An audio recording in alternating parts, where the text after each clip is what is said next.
Yo!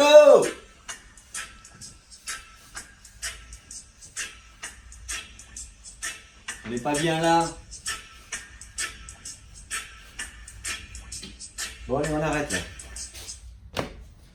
Ouais, c'est ATP, on est sérieux, donc on va traiter un sujet sérieux. C'est ce que va mettre en place l'entreprise dans les prochaines semaines, le dépistage salivaire, donc concernant les stupéfiants. Donc pour rappel, hein, on a pris une synthèse de presse au hasard qui date du 10 janvier 2018. On a un collègue machiniste à Alfortville qui a écrasé un jogger. Le SAMU a été appelé, il n'a pu que constater le décès. Dans la foulée, des dépistages ont été effectués, alcool et stupéfiants. Ils se sont avérés négatifs, tant mieux pour lui. C'est pour vous dire que pas tout le monde est concerné par ce problème-là. On a, loin de là s'en faut, des professionnels de la conduite qui prennent leurs responsabilités au quotidien et qui conduisent dans de bonnes conditions. Voilà. Ensuite, le sujet du jour, c'est la note de département sortie suite à une décision du 13 décembre 2018 au département bus. Elle concerne donc la mise en place du dépistage salivaire de stupéfiants. Donc, pour rappel, le dépistage salivaire déclenché par l'employeur recherche 4 familles de produits stupéfiants définis par le Code de la santé publique. Le cannabis, la cocaïne, les opiacés et les amphétamines. Donc tout ce qu'on peut gober, tout ce qu'on peut se mettre de mauvais dans l'organisme. Donc ce dépistage a pour but donc, de chercher les stupéfiants dans ces 4 familles de produits. À ce sujet, un encadrant sera formé pour effectuer ce dépistage. Il ne se fera pas n'importe où ni n'importe comment. Il y a la procédure dans cette note.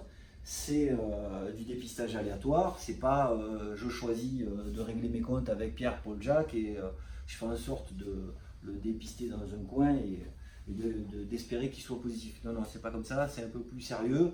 Donc il y aura un encadrant formé pour effectuer ces tests. Ces tests se feront à l'abri des regards, c'est confidentiel. Alors, une fois que le test est déclenché, il y a plusieurs possibilités. La première d'entre elles, c'est ce qu'on vous souhaite tous, c'est que ce soit négatif, donc circuler, il n'y a rien à voir, le test est détruit, vous reprenez votre service et allons-y gaiement.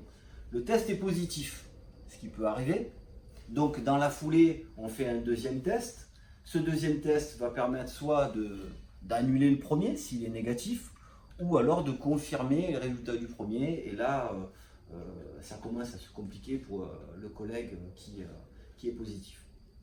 Il aura toutefois la possibilité, telle que le prévoit la note, de demander à ce qu'un autre test soit effectué, d'adresser ce test à un laboratoire qui sera mentionné sur la liste des laboratoires par l'employeur, où il pourra demander à ce que ce test soit analysé.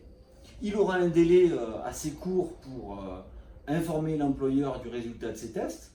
Et si le test est positif, il est bien évident que l'employeur mettra dans la foulée une action disciplinaire. Voilà. Donc on ne vous la souhaite pas, on la souhaite à personne, mais notre devoir étant de vous informer, au moins pour le SATER-ATP, on aura fait notre devoir, et en espérant que vous aurez pris conscience qu'on ne peut pas conduire un véhicule, un bus en l'occurrence, en étant sous l'emprise de stupéfiants. C'est pas possible. Il faut à un moment choisir, vous devez choisir. Si vous êtes tombé dedans, on n'est pas là pour vous juger, vous avez la possibilité de vous faire accompagner, de prendre contact avec la médecine du travail et de trouver ensemble des solutions. Le SATER-ATP est là pour vous accompagner dans cette démarche. N'attendez pas d'être dépisté positif pour prendre conscience de tout ce qui s'est passé, du risque que vous avez encouru, que vous avez fait courir aux clients et de tout ce qui aurait pu se passer en cas d'accident. Voilà. Une fois que je vous ai dit ça, ça concerne le périmètre bus. Il est bien évident, et vous devez le savoir, que c'est plus large que ça. Ça concerne tous les personnels de l'entreprise qui sont amenés à conduire des véhicules. Je pense à MRB, à SEC, je pense à mes collègues de GDI, je pense aussi à mes collègues de SEM qui font de la maîtrise du territoire. Et je pense que j'ai oublié personne. Si j'en ai oublié, enfin tous ceux qui sont assimilés à des métiers de sécurité. Ah oui, j'ai oublié. Nos collègues du RER, les conducteurs, ces procédures existent, elles sont mises en œuvre. Notre devoir étant de vous informer. Voilà, maintenant on vous demande de prendre soin de votre santé, de faire attention à vous et de ne pas prendre ça mal. C'est aussi la possibilité pour vous de prendre conscience. Vous devez prendre conscience que la RATP ne peut plus se permettre de laisser passer de telles choses. Voilà. À très bientôt, prenez soin de vous et puis n'hésitez pas à nous contacter.